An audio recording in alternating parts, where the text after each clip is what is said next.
In order to group by day, we'll need to adjust all the times on April 1st, 2017 to read 2017-04-01 000000.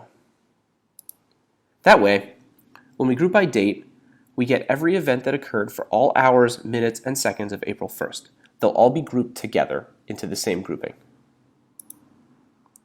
We can do this using the date trunk function. Let's start by grouping by occurred at without any truncation. As you can see, this doesn't help us much at all. If we replace each instance of occurred at with a truncated version, we'll get a result set that sums the quantities of standard paper by day.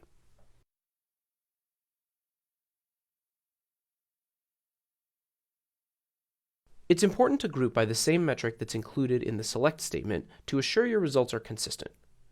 In some databases, it's possible to group by a year but truncate on day in the select statement.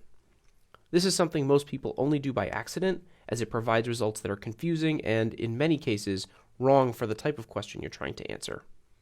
The easiest way to make sure you group correctly is to use column numbers instead of retyping the exact functions. Date trunk can be used to aggregate at very granular levels, like second.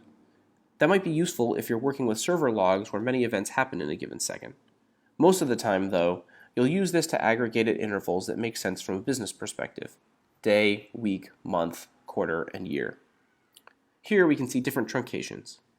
Notice that if our month or day are 0, 1, there's no change made to these values, as you can see.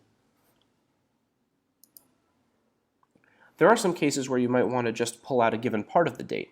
For example, if you want to know what day of the week Parchin Posey's website sees the most traffic, you wouldn't want to use date trunk. To get the day of the week, you'd have to use date part. Date part allows you to pull the part of the date that you're interested in. But notice that regardless of year, a date part would provide the same month for an event that happens in April 2016 and April 2017, where a date trunk would differentiate these events. Let's explore this example using Parchin Posey's data. On what day of the week are the most sales made? Let's start by figuring out the day of the week for each order. DOW stands for day of week and returns a value from 0 to 6, where 0 is Sunday and 6 is Saturday. Now that we have this column, we can aggregate to figure out the day with the most reams of paper sold. We'll order it by the sum in descending order so that the day with the most sales will be at the top of the result set.